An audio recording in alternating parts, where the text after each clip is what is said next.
हे दोस्तों, श्रद्धा नाम की एक लड़की थी जिसकी लाइफ में एक बहुत बड़ी प्रॉब्लम थी। प्रॉब्लम ये थी कि श्रद्धा किसी भी चीज़ में डिसिप्लिन नहीं रख पाती थी। वो कई सारी चीज़ें स्टार्ट कर दी थी बट किसी भी चीज़ में वो डिसिप्लिन नहीं रख पाती थी। और इस चीज़ के बारे में उसने अपनी मॉम से लेकर अपने फेवरेट सेलिब्रिटी सबके मुंह से सुन लिया था, जब तक ज़िंदगी में डिसिप्लिन नहीं आएगा आप कुछ भी बड़ा नहीं कर पाओगे। बट बहुत ट्राई करने के बाद भी वो अपनी लाइफ में डिसिप्लिन नहीं ला पा रही थी। ना इसी चीज़ को वो अपने फ्रेंड अमन को बता रही थी। तभी अमन ने मुस्कुराते हुए उसे कहा कि श्रद्धा, ये वाली प्रॉब्लम तो मुझे भी है, चलो हम डॉक्टर के पास जाते हैं। ना ये चीज़ सुनने के बाद श्रद्धा हंसने लग गई। वो बोली, डिसिप्लिन की प्रॉब्लम के लिए कोई डॉक्टर के पास जाता है क्या? तब अमन ने श्रद्धा को डॉक्टर बुक के बारे में बताया। अमन ने बताया कि डॉक्टर बुक कोई नॉर्मल डॉक्टर नहीं है, वो एक ऐसे डॉक्टर है जो मॉडर्न प्रॉब्लम्स के मॉडर्न सोल्यूशन देते हैं, दवा दे के नहीं बल्कि बुक्स की बातों के थ्रू। पिछले हफ्ते ही मैंने उनसे मोटिवेशन के बारे में सीखा कि कैसे मैं खुद से सेल्फ मोटिवेटेड रह सकता हूँ। और ट्रस्ट मी, उनकी बातें सीखने के बाद सच में मेरे अंदर ऐसा मोटिवेशन आ गया है कि अब मेरे अंदर एनर्जी की कमी नहीं आती है अपने काम को करने के लिए। लेकिन डिसिप्लिन को लेकर मैं भी थोड़ा बहुत स्ट्रगल कर रहा हूँ। और इस हफ्ते डॉक्टर बुक ने बताया था कि कैसे मोटिवेशन और डिसिप्लिन दोनों ही ज़रूरी होता है लाइफ में आगे बढ़ने के लिए। तो इस बारे में मैं सीखने जाने ही वाला था। अगर तुम चाहती हो तो मैं भी तुम्हें इनसे मिला सकता हूँ। ना श्रद्धा इसके ऊपर हैप्पीली एग्री करती है और वो दोनों डॉक्टर बुक के पास चले जाते हैं। ना अमन डॉक्टर बुक को श्रद्धा से मिलाता है और श्रद्धा की प्रॉब्लम बताता है। तभी श्रद्धा बोलती है कि डॉक्टर, मुझे लगता है कि लाइफ में ना डिसिप्लिन सबसे ज़्यादा इंपॉर्टेंट है, बट मैं वो सबसे इंपॉर्टेंट चीज़ ही अपनी लाइफ में नहीं ला पा रही हूँ। आपको क्या लगता है इस बारे में? तब डॉक्टर बुक उन्हें पूछते हैं, क्या तुम दोनों ने कभी कर्ट कोपमेयर का नाम सुना है? दोनों बोलते हैं नहीं। वो बोलते हैं, कर्ट एक ऐसे इंसान है जिन्होंने अपनी जिंदगी के 50 साल सिर्फ सक्सेस के प्रिंसिपल्स को पढ़ने और रिसर्च करने में लगा दिए। उन्होंने हर तरीके की किताबें, आर्टिकल्स, रिसर्च पेपर सब कुछ पढ़ा, सिर्फ ये जानने के लिए कि सक्सेस के लिए सबसे इंपॉर्टेंट प्रिंसिपल क्या है। एक दिन ब्रायन ट्रेसी, जो कि एक बहुत बड़े ऑथर, बिजनेस कोच है, उन्होंने उनसे पूछा कि कर्ट, आपने इतने सारे सक्सेस प्रिंसिपल्स पढ़े हैं, लेकिन आपके हिसाब से सबसे इंपॉर्टेंट प्रिंसिपल कौन सा है? तब कर्ट ने कहा कि मैंने 999 से भी ज़्यादा प्रिंसिपल्स रिसर्च करी है, लेकिन इसमें से एक प्रिंसिपल, जिसे सेल्फ डिसिप्लिन बोलते हैं, वो प्रिंसिपल सभी प्रिंसिपल्स का बाप है। उन्होंने कहा कि सेल्फ डिसिप्लिन एक मास्टर की की तरह है जो आपके हर गोल, हर प्रॉब्लम्स के ताले को खोल सकता है। आप कितने भी इंटेलिजेंट हो, टैलेंटेड हो, अगर आपके पास सेल्फ डिसिप्लिन नहीं है तो सब बेकार है। इसके बाद डॉक्टर बुक ने उन्हें जीरो ओनो के बारे में बताया। जीरो एक छोटा सा सुशी शेफ था जो टोक्यो से था। ना शुरुआत में जब वो काम कर रहा था तो वो इतना खास नहीं था। उसका एक छोटा सा स्टॉल था और हाथों में बस थोड़ी कला थी जो उसने मेहनत से सीखी थी। लेकिन जीरो में एक चीज़ थी जो मैक्सिमम लोगों में नहीं होती है, वो था डिसिप्लिन, डिटर्मिनेशन। जो हर दिन एक ही काम को करता रहता था अपने आप को बेटर बनाते हुए। क्या था उसका काम? रोज़ सुबह 4 बजे उठना, मार्केट जाके ताज़ा फिश लेना और वापस आके सुशी रोल्स परफेक्शन के साथ बनाने की कोशिश करना। और ये रूटीन वो एक दिन, एक हफ्ते, एक महीने तक नहीं बल्कि उसने सालों तक करा। हर दिन वो सेम राइस को कुक करता, फिश को कट करता, सुशी बनाता। उसके साथ ही उसके इस काम को देख के बोर हो जाते थे कि यार क्या हमेशा तू एक ही काम करता रहता है, तुझे कुछ नया करना चाहिए। लेकिन वो दूसरों की बात नहीं सुनता था। इसके बाद जीरो ने इस कंसिस्टेंसी की हेल्प से एक रेस्टोरेंट खोल लिया, सुकियाबाशी जीरो नाम का, जो दुनिया का पहला सुशी रेस्टोरेंट बना जिसे 3 मिशेलिन स्टार्स मिले, जो हाईएस्ट ऑनर होता है किसी भी शेफ के लिए। आज भी उनका नाम दुनिया के सबसे बड़े बड़े सुशी शेफ्स में आता है और उनके नाम को परफेक्शन के साथ जोड़ा जाता है। और इस सब के पीछे का राज क्या था? कुछ नहीं, बस डिसिप्लिन। आई होप तुम लोग को ये चीज़ और अच्छे से समझ में आ गई होगी कि डिसिप्लिन कितना इंपॉर्टेंट होती है सक्सेस के लिए। दोनों ने इसके ऊपर कहा कि हाँ डॉक्टर, हम ऑब्वियसली इस पावर को समझते हैं, बट इस पावर को हम एक्चुअल में अपनी लाइफ में ला कैसे सकते हैं? तब डॉक्टर बुक बोलते हैं, पावर बहुत ही अच्छा वर्ड है। आपको पता है, इन्हीं दोनों वर्ड से एक बुक लिखी गई है, the power of discipline bye Daniel Walter. इस बुक में ऑथर ने 7 इंपॉर्टेंट रूल्स बताए हैं, जो रूल्स को अगर तुम फॉलो करना स्टार्ट करोगे तो तुम लोग अपनी लाइफ में ऐसे ही डिसिप्लिन ला सकते हो। श्रद्धा ने पूछा, क्या है वो 7 रूल्स? डॉक्टर बुक ने स्माइल करा और कहा, पेशेंस। सारे रूल्स तुम्हें पता चलेंगे, बट उससे पहले मेरी शर्त है, सातों के सातों रूल्स को सुनोगे, क्योंकि ये सारे रूल्स एक दूसरे को कॉम्प्लीमेंट भी करते हैं। क्या तुम्हारे अंदर वो सातों रूल्स को सुनने का पेशेंस है? दोनों ने कहा, हाँ सर, ठीक है, तो मैं स्टार्ट करता हूँ। रूल नंबर 1, डॉक्टर बुक ने बोला, डिसिप्लिन बनाने के 2 तरीके हैं। पहला, आप वो काम करना छोड़ दो जो आपको नहीं करने चाहिए, और दूसरा, आप वो काम ज़्यादा करो जो आपके लिए अच्छे हैं। राइट? पहला रूल तुम्हें बताएगा कि कैसे तुम वो काम ना करो जो तुम्हें नहीं करने हैं। इस रूल के बारे में ऑथर ने बुक में बताया है, जिसे बोलते हैं द प्रैक्टिस ऑफ अर्ज सर्फिंग एंड कंट्रोलिंग इम्पल्सेस। अच्छा बताओ तुम दोनों, वो कौन सी चीज़ है जो तुम लोग कई बार चाहते हो कि ना करो बट फिर भी करते रहते हो? श्रद्धा ने फौरन एक्साइटेड होकर कहा, रील स्क्रॉल करना। मैं दिन भर रील स्क्रॉल करते रहती हूँ और कई बार मैं चाहती हूँ कि मैं रील स्क्रॉल ना करूँ, अपने काम करूँ इंपॉर्टेंट, बट ना चाहते हुए भी मेरे जेब से मेरा मोबाइल निकल जाता है और रील्स में मैं काफ़ी टाइम वेस्ट कर देती हूँ। ये वाली चीज़ है जो मैं अपनी लाइफ से निकालना चाहती हूँ। डॉक्टर बुक ने कहा, राइट, अपनी डिसिप्लिन की जर्नी में आपको एक चीज़ जो सबसे ज़्यादा आपको चैलेंज देगा वो है आपके इम्पल्सेस। वो छोटी सी आवाज़ जो हमारे दिमाग में कई बार आती है और बोलती है कि मोबाइल उठा लो, चलो रील्स देखते हैं, चलो एक और एपिसोड देख लेते हैं, चलो एक पिज़्ज़ा का स्लाइस और खा लेते हैं। ये इम्पल्सेस से लड़ने के लिए एक साइकोलॉजिस्ट थी एलन मार्लेट, उन्होंने एक टेक्निक डेवलप करी इससे लड़ने के लिए जिसे बोलते हैं अर्ज सर्फिंग। मार्लेट ने बताया अर्जेस को ना आप समुंदर की लहरों की तरह देखना है। जैसे एक लहर आती है तो पहले छोटी होती है, फिर पीक पर जाती है, बट फिर वापस से नीचे गिर जाती है। वैसे ही हमारे इम्पल्सेस भी होते हैं। जब भी हमें कोई अर्ज आती है तो वो इनिशियली तो बहुत स्ट्रांग होती है, लेकिन अगर आप उसे थोड़ा सा मूवमेंट दो, थोड़ा सा टाइम दे दो और इम्पल्सेस की सुनने के बजाय उसे बस ऑब्जर्व करो, ये तुम्हारी बहुत ज़्यादा हेल्प करेगी। फिर डॉक्टर ने उन्हें सैरा नाम की एक उनकी पेशेंट के बारे में बताया जो एक वर्किंग प्रोफेशनल थी, जिसके साथ एक प्रॉब्लम होती थी कि वो दिन भर तो डाइट अपने अच्छी से कर लेती थी, लेकिन जैसे ही रात होती थी उसका सब्र टूटने लग जाता था। उसकी जो डाइट होती थी शाम के टाइम पे खराब कर लेती थी और जंक फूड खाने लग जाती थी, बिकॉज रात के टाइम पे उसे टेम्पटेशंस बहुत होते थे। और तब मैंने उसे अर्ज सर्फिंग की टेक्निक बताया। मैंने उसे कहा कि जब भी तुम जंक फूड खाने का तुम्हारा मन करता है ना, तो बस 10 मिनट के लिए रुक जाओ। 10 मिनट के लिए अपने दिमाग में आने वाले थॉट्स को ऑब्जर्व करो बिना उन्हें जज किए। नो, ये चीज़ स्टार्टिंग में उसे करना थोड़ा मुश्किल लगा, थोड़ा स्टूपिड भी लगा, बट क्योंकि मैंने उसे बोला था तो उसने सीरियसली उस चीज़ को करा। और कुछ टाइम बाद ही उसने आके बताया कैसे जब उसने ये 10 मिनट वाले रिचुअल को फॉलो करना स्टार्ट किया, जब भी कोई अर्ज आती है तो उसने नोटिस किया कि हाँ, स्टार्टिंग में कुछ टाइम तक उसका बहुत मन करता है, लेकिन जब उसका बहुत मन कर रहा है वही टाइम पे अगर वो अर्ज से हार ना जाए, गिव इन ना करे, थोड़ा सा रुक जाए, तो ऑटोमेटिकली वो अर्ज कम होने लग जाती है। डॉक्टर बुक ने उनसे भी कहा कि तुम लोगों के साथ कभी ऐसा हुआ है कि तुम्हारा शायद से कुछ खाने का बहुत ज़्यादा मन किया, बट क्योंकि किसी रीज़न की वजह से टाइम लग गया, शायद तुम्हें उस रेस्टोरेंट पहुंचने में लेट हो गया या कुछ तो हो गया जिसके से टाइम ज़्यादा हो गया, जिसके बाद जो तुम्हारा मन था वो पहले से कम होने लग गया, और जब तुम्हारे सामने वो खाना आया तब तुम्हारा मन एकदम ही कम हो गया था वो खाने का। ऐसा कभी हुआ है? दोनों ने कहा हुआ है। डॉक्टर ने कहा इसके पीछे एक साइंस है जो तुम्हारा रूल नंबर 2 भी है डिसिप्लिन को सीखने का, जो है understanding the science of discipline. 2009 में टॉड हेर और कॉलिन कैमरेर ने कुछ पार्टिसिपेंट्स के सामने एक ऑफर रखा। ऑफर ये था कि आपके पास 2 ऑप्शन है, आप चाहो तो अभी $1 लाख अभी ले लो, या अगर आप लोग 10 साल इंतजार करोगे तो मैं तुम्हें $1 लाख देने के बजाय $1 मिलियन दूंगा। अब ये ऑफर जब लोगों के सामने रखा गया तब ज़्यादातर लोगों ने बिना सोचे समझे 1 लाख वाला ऑप्शन चूज कर लिया, क्योंकि अभी रिवॉर्ड मिलना उन्हें ज़्यादा अट्रैक्टिव लगा। ना, ये जो एक्सपेरिमेंट किया जा रहा था तभी उनके दिमाग को स्कैन भी किया जा रहा था, और जब ये स्कैन हुआ तो कुछ इंटरेस्टिंग चीज़ें सामने आई। जो लोगों ने तुरंत रिवॉर्ड लेने वाले ऑफर को चुना था उनके दिमाग में जो इम्पल्सेस के सेंटर्स थे ना वो काफ़ी लिट हो गए थे, लेकिन जो लोग इंतजार करने को तैयार थे उनके दिमाग के 2 अलग पार्ट्स, जिन्हें वेंट्रल मीडियल प्रीफ्रंटल कॉर्टेक्स और डॉर्सोलैटरल प्रीफ्रंटल कॉर्टेक्स बोलते हैं, वो काम करने लगे, जो कहीं ना कहीं सेल्फ कंट्रोल और डिसीजन मेकिंग प्रोसेस में भी काम आते हैं। बेसिकली इस एक्सपेरिमेंट से उन्हें पता चला कि जब हम इमीडिएट रिवॉर्ड की तरफ भागते हैं ना, तब हमारे ब्रेन के वेंट्रल स्ट्रिएटम जो होता है ना वो काम करता है, जबकि अगर आप कॉन्शियसली सोचने लग जाओ और बाद के फायदे के बारे में सोचो तब प्रीफ्रंटल कॉर्टेक्स ज़्यादा काम करता है ना कमाल की बात ना। अमन ये चीज़ सुनने का थोड़ा कंफ्यूज हुआ, उसे सुन के अच्छा तो लगा, बट उसने बोला कि डॉक्टर इससे हमारा क्या फ़ायदा होगा ये बात को समझने से। तब डॉक्टर ने कहा कि देखो, ये एक्सपेरिमेंट से पता चला कि हमारे ब्रेन के 2 अलग अलग हिस्से जो होते हैं ना, इमीडिएट रिवॉर्ड के लिए अलग हिस्सा काम करता है, जो डिलेड ग्रेटिफिकेशन करता है उसका ब्रेन का अलग हिस्सा काम करता है। मतलब अगर हम अपने उस पार्ट को ट्रेन करें, प्रीफ्रंटल कॉर्टेक्स को ट्रेन करें, तो डिलेड ग्रेटिफिकेशन करना हमारा आसान हो जाएगा ना। ये ऐसे ही है जैसे जिम जाना।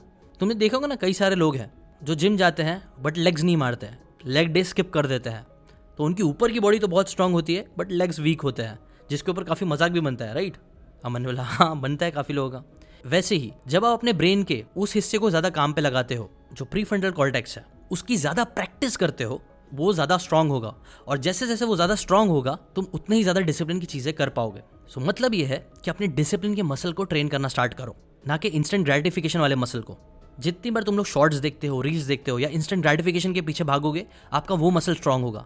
ऑन द अदर हैंड, अगर आप सेल्फ कंट्रोल की प्रैक्टिस करना चालू करोगे, छोटी छोटी चीज़ें ही करके, फिर चाहे वो लॉन्ग टर्म गोल सेट करना हो, उन पे काम करना हो, पैसे सेव करना हो डेली, वीकली, मंथली, या फिर अपना बिजनेस खड़ा करना हो, या फिर अपने हेल्थ पे काम करना हो, कोई भी चीज़ जो तुम्हारे सेल्फ कंट्रोल के मसल को स्ट्रांग करेगी, उसके ऊपर तुम काम करोगे तो वो डायरेक्टली इनडायरेक्टली बाकी सारी चीज़ों में डिसिप्लिन लाने में तुम्हारी मदद करेगा। और ये चीज़ बहुत पावरफुल है, बिकॉज फॉर एग्जाम्पल अगर तुम्हें बिजनेस में डिसिप्लिन चाहिए तो ऐसा ज़रूरी नहीं है कि तुम सिर्फ बिजनेस में डिसिप्लिन लाओ। अगर तुम्हें जिम जाने मज़ा आता है और तुम जिम में डिसिप्लिन ला सकते हो, तो इनडायरेक्टली जिम में डिसिप्लिन लाने की वजह से तुम्हारा बिजनेस का डिसिप्लिन भी बढ़ेगा। और ये माइंड ब्लोइंग है, और यही साइंस को तुम्हें समझना है डिसिप्लिन लाने के लिए। तो बताओ अमन, अब डिसिप्लिन लाने के लिए वो कौन सी सबसे ईजी चीज़ है जो तुम्हें करने मज़ा आएगा और तुम लॉन्ग टाइम तक कर सकते हो?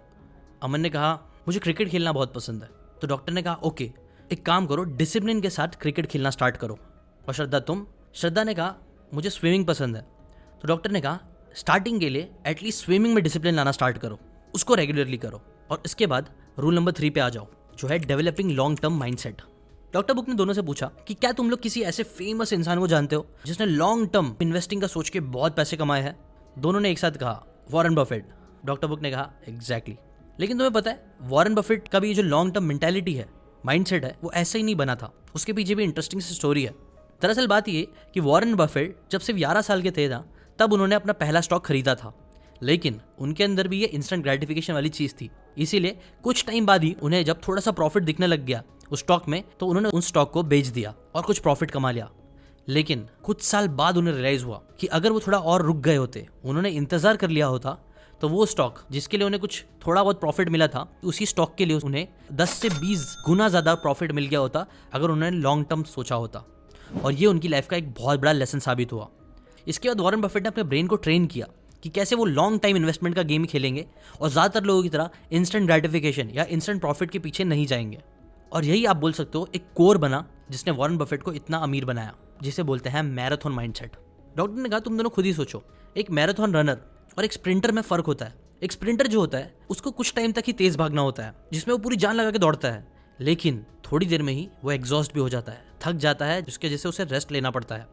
जबकि जो मैराथन रनर्स होते हैं वो लोग अपनी एनर्जी को एकदम वाइजली डिस्ट्रीब्यूट करते हैं, एक पेस मेंटेन करते हैं और धीरे धीरे अपनी गोल की तरफ बढ़ते हैं, क्योंकि उन्हें लंबा भागना होता है। डिसिप्लिन के लिए तुम्हें ये मैराथन माइंडसेट लेना पड़ेगा। जितना ज़्यादा तुम लोग लॉन्ग टर्म सोचना स्टार्ट करोगे, उतना ज़्यादा चांस है कि तुम लोग की डिसिप्लिन भी बढ़ेगा। जितना तुम लोग शॉर्ट टर्म चीज़ें सोचोगे, उतना तुम्हारा डिसिप्लिन वीक होगा। इसके ऊपर अमन ने पूछा मतलब आप ये बोल रहे हो कि अगर मैं छोटे गोल सेट करूँ कि मुझे अभी 1 महीने में लखपति बनना है या 1 साल में करोड़पति बनना है, तो वो अच्छा नहीं है?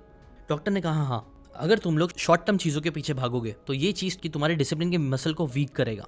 जबकि तुम जितना लॉन्ग टर्म सोच के सब्र रखना सीखोगे और काम करते रहोगे, उतना तुम्हारा डिसिप्लिन बनेगा। और फिक्र मत करो, इसको करने के लिए एक आसान तरीका भी है जो तुम्हें रूल नंबर 4 में समझ में आएगा।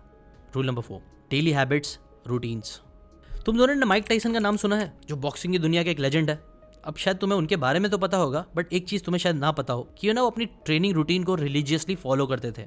और ऐसा नहीं था कि उन्हें ट्रेनिंग पसंद थी, इनफैक्ट उनको ट्रेनिंग से नफरत थी। उन्होंने खुद कहा है I hate every minute of training but I said to myself don't quit, suffer now and live the rest of your life as a champion. सुबह 4 बजे जब पूरा शहर सोता था, टाइसन एक डेजर्टेड रोड पर तब भी दौड़ लगाता था, चाहे बारिश हो ठंड हो, अपनी रूटीन को कभी ब्रेक नहीं करता था। और यही रूटीन का पावर था जिसने उनके डिसिप्लिन को और उनकी बॉडी को इतना स्ट्रांग बना दिया था कि रिंग में वो एक बीस्ट बन चुके थे। और बात सिर्फ टाइसन की नहीं है, बराक ओबामा, बिल गेट्स, इन सब की डेली रूटीन्स होती है। यूएसए के एक्स प्रेसिडेंट ओबामा है, वो हर सुबह एक्सरसाइज के साथ अपने दिन की शुरुआत करते थे। उनका रूटीन फिक्स था, चाहे पूरा दिन कितना भी वो बिजी हो, अपनी मॉर्निंग वो बिना एक्सरसाइज के स्टार्ट नहीं करते थे। बिल गेट्स की भी एक रूटीन थी, ट्रेडमिल पे एक्सरसाइज करते टाइम एजुकेशनल डीवीडीज देखना। अब ये चीज़ें उन्हें सिर्फ फिजिकली फिट नहीं बनाती थी, मेंटली उनके डिसिप्लिन के मसल को भी स्ट्रांग बनाती थी। और इसके पीछे हार्वर्ड यूनिवर्सिटी की रिसर्च भी है। जब भी आपके पास एक स्ट्रक्चर्ड मॉर्निंग रूटीन होती है, तो ये चीज़ आपके दिमाग के प्रीफ्रंटल कॉर्टेक्स को एक्टिवेट करता है, वही पार्ट जिसके बारे में हमने रूल नंबर 2 में बात करी थी, जो सेल्फ कंट्रोल और विल पावर के लिए रिस्पॉन्सिबल होता है। हर सुबह जब आप कोई भी डिसिप्लिन के साथ एक्शन लेते हो, तब आप एक साइकोलॉजिकल मोमेंटम क्रिएट कर लेते हो, जो फिर आपके पूरे दिन में आपको डिसिप्लिन डिसीजन लेने में मदद करता है। जैसे कि फॉर एग्जाम्पल, तुम लोगों के साथ भी ये चीज़ हुई होगी, मेरे साथ भी बहुत बार हुई है। जब भी मैं कभी सुबह उठता हूँ और अगर मैंने सुबह में जो डिसाइड किया है, जिम जाने का, स्विमिंग करने का, बुक पढ़ने का, जर्नलिंग करने का, जब भी मैं ऐसे पॉजिटिव शुरुआत करता हूँ दिन की, तो मैंने नोटिस किया हूँ पूरे दिन मुझे फिर बेटर डिसीजंस लेने में, डिसिप्लिन डिसीजन लेने में मदद मिलती है। बट वहीं अगर किसी सुबह आलस के साथ, बिना रूटीन के साथ स्टार्ट करता हूँ, सुबह सुबह वीडियोस देखने लग जाता हूँ, तो फिर पूरा दिन मेरे लिए मुश्किल साबित होता है अच्छे एक्शंस लेने में। क्या तुम लोग के साथ भी कभी ऐसा होता है? दोनों ने इसके ऊपर मुंडी हिलाई। हाँ, होता है सर। डॉक्टर बुक ने कहा ये डोमिनो इफेक्ट की तरह होता है। अगर हम छोटा सा अच्छा एक्शन लेंगे, तो वो छोटे से अच्छे एक्शन बड़े बड़े एक्शंस को गिराने में हेल्प करता है। जबकि अगर यही डोमिनो नेगेटिव साइड पे चले जाता है, तो वो नेगेटिव चीज़ें क्रिएट करता है। इसीलिए तुम लोग के लिए ये बहुत ज़रूरी है, तुम लोग हर सुबह एक रूटीन फॉलो करो। भले से 10 मिनट की वो रूटीन हो, 5 मिनट की हो, लेकिन एक रूटीन होना बहुत ज़रूरी है। और उस रूटीन में तुम रूल नंबर 5 को भी डाल सकते हो, जो है the power of gratitude and discipline. चलो तुम दोनों को मेरे एक इंटरेस्टिंग क्लाइंट की स्टोरी बताता हूँ, जिसका नाम रवि था। रवि भी मैक्सिमम लोगों की तरह बहुत इम्पल्सिव था। वो बहुत ज़्यादा अननेसेसरी शॉपिंग करता था, जंक फूड खाता था और किसी भी चीज़ में वो कंट्रोल नहीं रख पाता था, और किसी भी गोल को वो सेट करता था तो उन्हें पूरा नहीं कर पाता था। तब मैंने उसे एक चीज़ करने को कहा जिसे बोलते हैं ग्रैटिट्यूड जर्नलिंग। मैंने उससे बोला हर सुबह अपने रूटीन में 5 मिनट के लिए ग्रैटिट्यूड की एक्सरसाइज करना, 5 ऐसी चीज़ें लिखना जिसके लिए तू ग्रेटफुल है न। जब मैंने रवि को ये चीज़ कही तो वो थोड़ा कन्फ्यूज़ हो गया कि इसका डिसिप्लिन से क्या लेना देना है, बट फिर भी क्योंकि वो मेरी रिस्पेक्ट करता था और मैंने इंसिस्ट किया था कि तुझे करना ही पड़ेगा, तो इसीलिए उसने कन्फ्यूजन के साथ ही वो चीज़ करना स्टार्ट करी। कुछ हफ्ते बाद जब वो मेरे पास आया तो वो बहुत खुश था। उसने मुझे बताया कि डॉक्टर, जब मैंने पहले ही एक्सरसाइज करना स्टार्ट करी तो मुझे बहुत स्टूपिड लगा, क्योंकि मुझे तो अपनी लाइफ में डिसिप्लिन चाहिए था, बट आप मुझे करा रहे थे ग्रैटिट्यूड। बट फिर भी जब मैंने इस चीज़ को धीरे धीरे करना स्टार्ट करी, मेरी लाइफ में क्या ब्लेसिंग्स है उन पे फोकस करना स्टार्ट किया, तो मैंने ऑटोमेटिकली नोटिस करना स्टार्ट किया इंपल्सिवनेस होती है ना मेरी, वो धीरे धीरे कम होने लग गई। और इसका रीज़न ये था बिकॉज अब मेरा अटेंशन उन चीज़ों से शिफ्ट हो गया था जो मेरे पास नहीं है, जो मुझे चाहिए, और उन पे आने लग गया था जो मेरे पास ऑलरेडी है। जैसे कि मैं कई बार चीज़ें खरीदने जाता था क्योंकि मुझे अपने बारे में अच्छा फील करना होता था। मैं जंक फूड खाता था क्योंकि मुझे हैप्पीनेस फील करनी होती थी। बट जब मैंने ग्रैटिट्यूड एक्सरसाइज करना स्टार्ट किया तो मुझे पता चला कि मेरे पास ऑलरेडी बहुत सारी चीज़ें हैं खुशी रहने के लिए। मुझे कुछ नई चीज़ें खरीदने की ज़रूरत नहीं है, मुझे नई फालतू चीज़ें खाने की ज़रूरत नहीं है खुश रहने के लिए। इंस्टेड मुझे खुश रहने के लिए अपनी हेल्थ पे काम करने की ज़रूरत है, जो मुझे लॉन्ग टाइम में ज़्यादा हैप्पीनेस देगी। और ऐसे ही फिर मैंने उन चीज़ों पे करने पे फोकस किया जो मेरे लॉन्ग टर्म गोल से अलाइन होते हैं, और इस चीज़ ने मानो ना मानो मेरे अंदर डिसिप्लिन लाना स्टार्ट कर दिया। और अब ग्रैटिट्यूड मेरे रूटीन का एक बहुत ही इंपॉर्टेंट पार्ट बन चुका है। डॉक्टर बुक ने कहा कि देखो, ये जो मैंने तुम लोगों को स्टोरी बताई है इसके पीछे रिसर्च भी है। यूसीएलए की एक न्यूरो साइंस स्टडी में देखा गया था कि जब आप ग्रैटिट्यूड प्रैक्टिस करते हो ना, आपके दिमाग के वो सारे एरियाज एक्टिवेट हो जाते हैं जो इमोशनल रेगुलेशंस, जो सेल्फ कंट्रोल के लिए भी रिस्पॉन्सिबल होते हैं। स्पेसिफिकली उन्होंने देखा कि ग्रैटिट्यूड प्रैक्टिस से मीडियल प्रीफ्रंटल कॉर्टेक्स में एक्टिविटी इंक्रीज होती है, जिसके बारे में हमने पहले भी बात करी है। और जब ये होता है तो हम इंपल्सिव चॉइसेस से दूर होने लगते हैं, जिसकी वजह से डायरेक्टली इनडायरेक्टली गोल्स पे फोकस बढ़ जाता है। इसीलिए अगर तुम लोगों को समझ में नहीं आ रहा है कि तुम लोगों को सुबह में कौन सी रूटीन फॉलो करना चाहिए, तो एक चीज़ तो ज़रूर करना स्टार्ट करना, वो है ग्रैटिट्यूड। और वो चीज़ आप जर्नलिंग करके कर सकते हो, प्रेयर करके कर सकते हो, ऊपर वाले को याद करके कर सकते हो, या जो भी तरीका तुमको सही लगता है उसके थ्रू कर सकते हो, बट उसे डालो ज़रूर। और उसके साथ रूल नंबर 6 भी फॉलो करो, will power, fatigue and managing mental energy. 1996 में एक साइकोलॉजिस्ट विल बॉमिस्टर ने एक स्टडी करी जिससे लोगों को विल पावर का असली नेचर समझ में आया। एक्सपेरिमेंट काफ़ी सिंपल सा था। बेसिकली कुछ पार्टिसिपेंट्स थे जिनके सामने 2 चीज़ें रखी गई। एक तरफ था फ्रेशली बेक्ड कुकीज़ जो बहुत ही टेम्पटेटिंग और टेस्टी लग रहे थे, वहीं दूसरी तरफ थे रेडिशेस, मूलियाँ। अब लोगों को 2 ग्रुप्स में डिवाइड कर दिया गया। पहले ग्रुप को बोला गया कि आपको सिर्फ रेडिशेस खाने हैं, जबकि दूसरे ग्रुप को बोला गया आप कुकीज़ भी खा सकते हो या फिर जो मन कर रहा है वो खा सकते हो, जिसकी वजह से फिर कई सारे लोगों ने कुकीज़ खाई ना। इसके बाद ये दोनों ग्रुप्स को ना एक चैलेंजिंग पजल सॉल्व करने के लिए दिया गया, और इसका रिजल्ट कुछ इंटरेस्टिंग सा आया। जो लोग रेडिशेस खाने वाले ग्रुप में थे ना, उन्होंने जो पजल्स थे ना, जो जानबूझ के बहुत हार्ड बनाए गए थे, जो सॉल्व करना नियरली इम्पॉसिबल था, उन्होंने कुछ मिनट में ही गिव अप कर दिया। जबकि दूसरे ग्रुप जिन्हें कुकीज़ खाने का मौका मिला था, उन लोगों ने कंपैरेटिवली बहुत ज़्यादा टाइम लिया पजल सॉल्व करने में और जल्दी गिव अप नहीं किया। तो इसके ऊपर अमन ने कहा, मतलब हमें कुकीज़ खाते रहना चाहिए? डॉक्टर ने मुस्कुराते हुए कहा, नहीं, पूरी बात सुनो। इस एक्सपेरिमेंट से भी ये चीज़ सामने आई कि विल पावर एक मसल की तरह कई बार होता है, जिसे कई बार अगर हम लोग बहुत ज़्यादा यूज़ कर ले तो वो थक भी जाता है और फिर उसके बाद वो अच्छे से काम नहीं करता ना। जो ग्रुप लोगों के सामने रेडिशेस और कुकीज़ दोनों रखी गई थी और उन्हें सिर्फ रेडिशेस खाने का मौका मिला था, उन लोगों ने अपना बहुत सारा विल पावर यूज़ कर लिया था कुकीज़ ना खाने में, जिस वजह से ही जब उनके सामने कोई चैलेंजिंग टास्क आया तब उन्होंने बहुत जल्दी गिव अप कर दिया। श्रद्धा ने पूछा, इस एक्सपेरिमेंट से हमें क्या सीख लेनी चाहिए? डॉक्टर बुक ने बताया कि देखो, इससे हमें ये समझना चाहिए कि ब्रेक्स लेना कितना इंपॉर्टेंट होता है। स्टीव जॉब्स, आपको पता है, वो भी जब अपने काम करते थे तो अपने रूटीन में वो हमेशा ब्रेक्स और माइंडफुल प्रैक्टिसेस को रखते ही थे। जब वो एप्पल में डिसीजन मेकिंग की टॉप पोजीशन पे थे, तब उन्होंने ऑब्जर्व किया कि उनका विल पावर तभी सस्टेन रह पाता है जब वो अपने दिमाग को थोड़ा फ्री टाइम देते हैं। ऐसे एक और बहुत इंटरेस्टिंग एग्जांपल है आरियाना हफिंगटन का, जो हफिंगटन पोस्ट की को फाउंडर है। एक टाइम पर वो अपने काम की वजह से इतना ओवरलोड हो गई थी कि वो अपने ऑफिस में ही बेहोश हो गई, जिसके बाद उन्होंने रीइवैल्यूएट किया और उन्होंने नोटिस किया कि कैसे वो ब्रेक्स लेते ही नहीं थे अपने काम के बीच में। और फिर उन्होंने ब्रेक्स लेना और सेल्फ केयर करना अपनी रूटीन में शामिल किया, जिसने उनके दिमाग को रिचार्ज तो करा ही, प्लस एक और चीज़ इंटरेस्टिंग ये हुई कि इस वजह से उनकी प्रोडक्टिविटी और डिसिप्लिन दोनों बहुत ज़्यादा बढ़ गया। इसीलिए इन सारी बातों का क्रक्स ये है ना कि तुम लोग भी विल पावर की फैटीग को समझो और अपनी कैपेसिटी के हिसाब से अपने आप को फ्री टाइम भी ज़रूर देना, अपने आप को मेंटल ब्रेक्स भी ज़रूर देना। और वो लेने के लिए तुम लोग बहुत सी चीज़ें कर सकते हो, चाहे 5 मिनट का वॉक ले लो, मेडिटेशन कर लो, कोई गेम खेल लो, जो भी करना है करो, बट कॉन्शियसली करना और अपने ब्रेन को ब्रेक दे देना। और उसके बाद सबसे इम्पॉर्टेंट ये लास्ट रूल को समझना, जो है embracing discomfort and negative emotions. तुम लोगों ने माइकल फेल्प्स के बारे में सुना होगा, दुनिया के one of the greatest swimmers, जिन्होंने इतने सारे गोल्ड मेडल्स जीते हैं जितना कई सारी कंट्रीज भी नहीं जीत पाती है। माइकल फेल्प्स के साथ एक बार क्या हुआ था पता है? एक बार जब वो ओलंपिक की रेस में थे तब उनके जो गॉगल्स थे ना, उसके अंदर पानी चला गया, जिसकी वजह से उनको कुछ दिख रहा नहीं था। अब ये टाइम पे मैक्सिमम लोग होते तो पैनिक हो जाते और रेस हार जाते, लेकिन आपको पता है ऐसा प्रॉब्लम होने के बाद भी उन्होंने अपना फोकस नहीं खोया। उन्होंने अपनी रेस कंप्लीट करी और सिर्फ कंप्लीट ही नहीं करी, वो जीत गए। और बल्कि बस जीते ही नहीं, बल्कि उन्होंने एक वर्ल्ड रिकॉर्ड भी बना दिया। अमन और श्रद्धा ने पूछा कैसे, ये कैसे हो गया? वेल, ये ऐसे हुआ बिकॉज जो फेल्प के कोच थे ना, उन्होंने जानबूझ के फेल्प्स को कई बार गॉगल्स में पानी डाल के भी प्रैक्टिस करवाई थी। ऐसी प्रैक्टिस कराई थी जहां वो बिना देखे भी स्विम कर पाए, बिकॉज वो चाहते थे कि अनएक्सपेक्टेड सिचुएशन कभी भी आ जाए तो वो उसके लिए तैयार रहे। एंड गेस व्हाट, ये डिस्कम्फर्ट में जानबूझ के रहने की वजह से जब सच्ची में ये चीज़ हुई तब उन्होंने सरप्राइजिंगली ऐसा परफॉर्म किया कि वर्ल्ड रिकॉर्ड बना दिया। देखो, मैक्सिमम लोग जो होते हैं ना, वो डिस्कम्फर्ट से भागते हैं। जब भी उन्हें कोई टफ सिचुएशन मिलती है तो वो उससे भागने की कोशिश करते हैं या उसे अवॉइड करते हैं। लेकिन माइकल फेल्प्स जैसे जो सुपर पावरफुल लोग होते हैं, जो एक्स्ट्रा ऑर्डिनरी चीज़ें लाइफ में अचीव करते हैं, वो लोग देखना, वो डिस्कम्फर्ट को हेट करने के बजाय उसे प्यार करते हैं। डेविड गॉगिंस के बारे में भी तुमने सुना होगा। वो जानबूझ के डिस्कम्फर्टेबल सिचुएशन में बार बार जाते हैं। वो बोलते हैं कि रोज सुबह उठ के उन्हें अगर दौड़ना है और कभी बारिश हो जाती है तब वो और ज्यादा जानबूझ के दौड़ते हैं। डिस्कम्फर्टेबल सिचुएशन में बार बार अपने आप को डालते रहते हैं। बहुत पैसे कमाने के बाद भी वो ऐसी ऐसी चीजें करते रहते हैं, जैसे कि जान खतरे में डाल के हेलीकॉप्टर के थ्रू जंगल में जाना, फायर ब्रिगेड के साथ जाके आग बुझाना, वहां पे ऐसी ऐसी रेसेस भागना जहां पे जान जा सकती है। वो सारी चीजें जानबूझ के वो करते हैं। क्यों? Because he loves discomfort. वो एम्ब्रेस करते हैं डिस्कम्फर्ट को। एक जिया जैंग करके भी बंदा है, उसे रिजेक्शन से बहुत डर लगता था, उसे नो सुनने से डर लगता था। इसलिए उसने क्या डिसाइड किया पता है? कि वो एक चैलेंज लेगा, 100 डेज रिजेक्शन चैलेंज, जहां वो हर दिन क्या करता था, ये जानबूझ के ऐसा कोई काम करता था जिसके लिए उसे नो सुनने मिले। जैसे कि फॉर एग्जाम्पल किसी स्ट्रेंजर के पास जाना और $100 मांग लेना। अगर वो एरोप्लेन से ट्रैवल कर रहा है तो एयर होस्टेस से रिक्वेस्ट करना कि सेफ्टी ब्रीफिंग्स मैं दूंगा। मॉल में जाके उनके कम्युनिकेशन सिस्टम यूज करने की चीजें मांगना।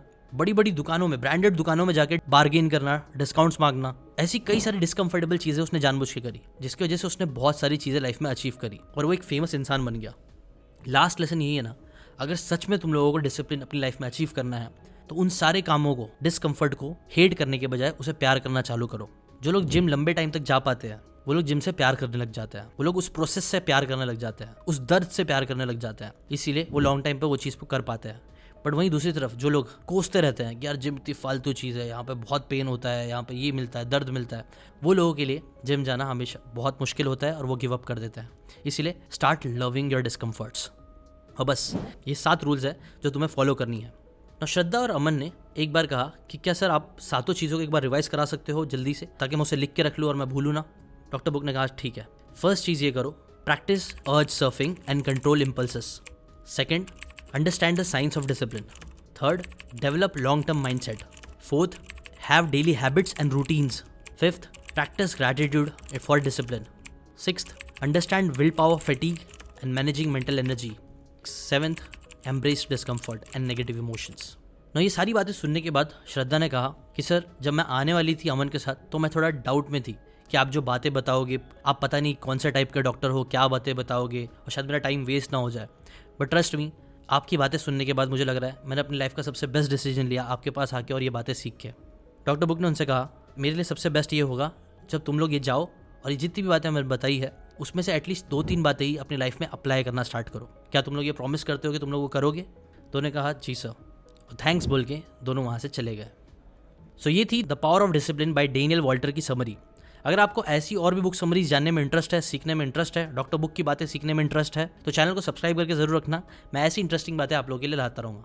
और हाँ, अगर आपको कंटेंट क्रिएशन सीखने में ज़रा भी इंटरेस्ट है, हम एक 2 दिन का इवेंट करने वाले हैं जिसकी लिंक आपको डिस्क्रिप्शन में मिल जाएगी। वहाँ से जाके आप उसे चेकआउट कर सकते हो, जहाँ मैं आपको कंटेंट क्रिएशन के बारे में कई सारी इंटरेस्टिंग चीज़ें सिखा दूंगा। अभी के लिए इतना ही, मिलते हैं नेक्स्ट वीडियो में। Bye bye.